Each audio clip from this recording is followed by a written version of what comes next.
เก็บมาอีก2-3 มื้อมาเบิ่งกันก็สิมีอีกเลยโอ้ถึงเราคนยืนยืนยืนเราหน้าดูจะมาแต่เดียวเลยใช่อันนี้ใจเดียวนี่ว่าใช่ใจมาเช่าละ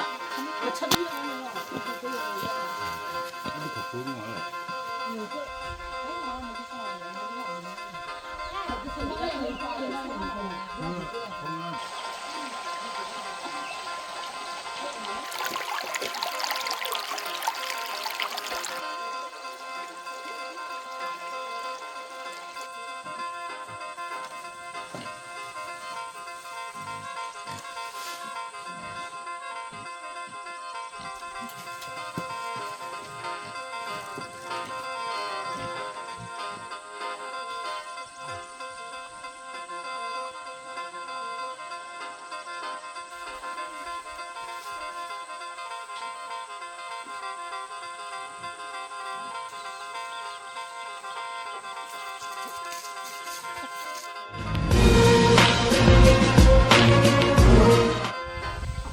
สบายดีทุกคนยินดีต้อนรับเข้าสู่ช่องอาคาน้อ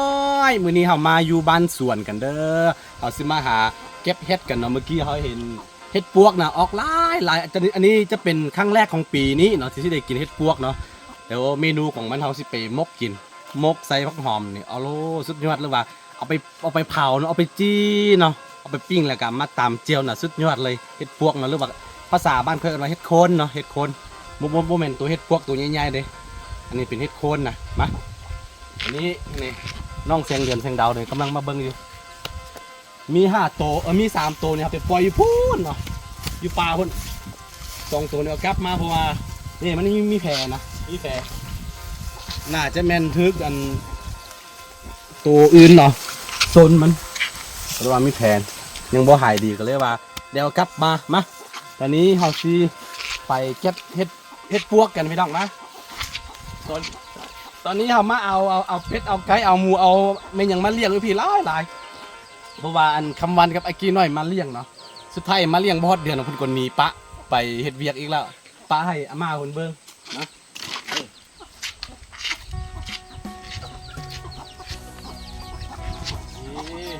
อันนี้แต่ก่อนจะเป็น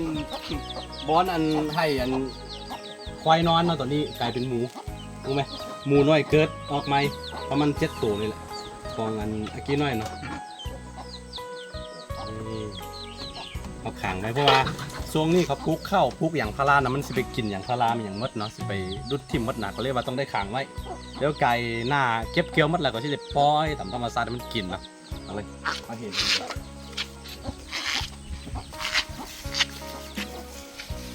เห็ดพวกนะเจ้าเห็ดพวกดีมาที่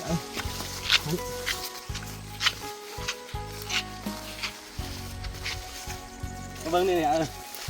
นี่ทุกคนเห็นบ่เห็ดปวกนี่ทุกคนมันออกบักหลายนะเห็นบ่โอ้เห็ดปวกเด้อช่วงหน้าฝนอย่างนี้มันจะออกมาเนาะหลายนี่บักหลายแล้วก็ยังมีตัวน้อยๆกำลังสิออกมาเป็นมันออกเป็นจอมออกมาอยู่เห็นป่ะนี่โอ้นี่เอาไปตามเจียวพี่น้องให้สุดยอดเลยของดีโอ้ตรงได้เลยมื้อนี้ตากล้องบ่มาเราก็เลยว่าเอาน้องไซตากล้องมาแทนเห็ดเลยพี่น้องเด้อจับมันนี่เห็นบ่ทุกคนโอ้สุดยอดเลยผมบ่ได้กินจากบาทเลยพี่นี่คือความโชคดีของกันอยู่บ้านนอกอย่างหนึ่งนะคือกันว่ามีอาหารธรรมชาติให้เขาเก็บกินถ้าว่าเขาบ่ขี้ข้านนะเข้าป่ามันสิมีอาหารให้เขากินตลอดแต่ละปีแต่ละฤดูเนาะแต่ละฤดูมันมีนี่คือแบบนี้ก็มะเขือพวงนะมันแข็งละนี่กำลังออกน่าจะออกมืออื่นพร้อมบ้างไหมนี่โอ้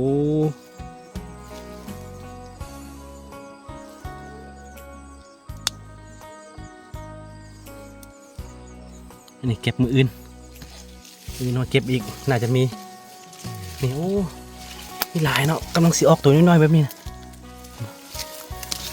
ไม่น้องเอ้ยอาหารปลาของแท้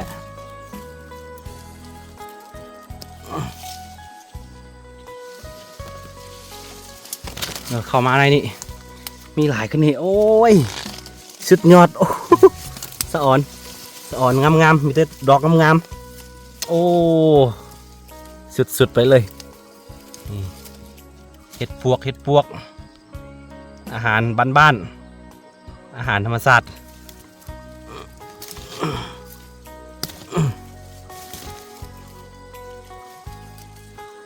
แต่ละเดือนมันสิออกจุดเก่าตลอดเด้อทุกคนเด้อมันสิบ่ออกหมดบัดเดียวเด้มันมีออกหลายรุ่นเนาะบางที่ก็ออกมือนี้เก็บมาอีก 2-3 มือมาเบิ่งกันก็สิมีอีก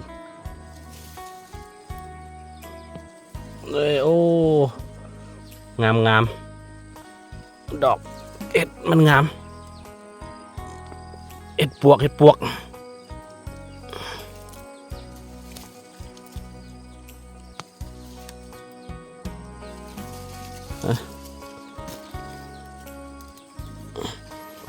นี่ให้เอาใส่ขวดนึงเข้า เก็บมันสิอยู่เป็นจอมเป็นแบบว่าเป็นฝงแบบนี้แหละ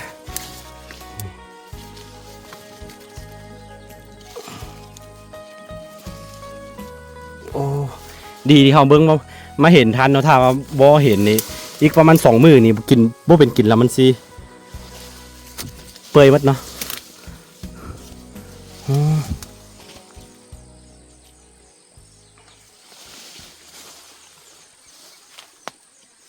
บ่ต้องให้มันตกเด้อ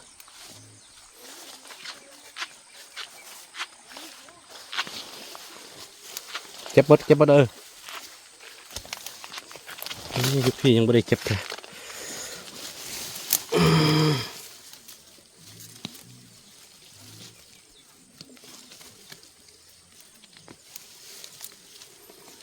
ธรรมศาสตร์พี่น้องเอ้ย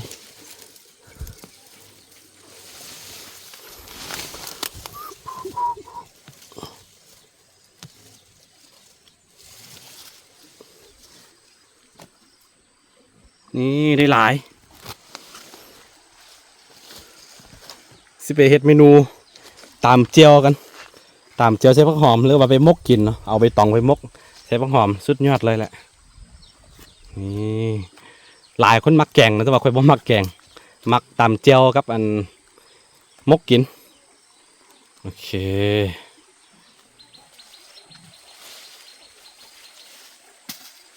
หลังจากที่เราเก็บเฮ็ดแล้วก็เขาสิคุดใส่เดือนเนาะเอาไปตกเบ็ดมาทั้งทีมาสวนแต่ละเถื่อต้องมีอาหารกลับไปหลายๆอย่าง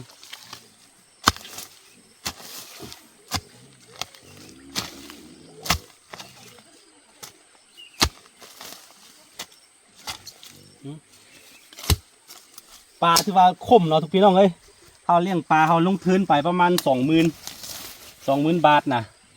ได้ว่ากินเกือบ1ปีแล้วก็ขายนิดนึงได้กิน5 ครอบครัวมีเฮือนตะก้องเฮือนอันตุลีแล้วก็เฮือนอันค่อยแล้วก็เฮือนอันไอ้เคยอีกผู้หนึ่งเนาะ4-5 ครอบครัว5 ครอบครัวน่ะกินน้ำกันโอ้ซ้ำสิกินสนุกกินเนาะแต่ว่าได้แบ่งปันกันกินนะแต่ละมืออาศัยได้ที่แหละเพราะว่า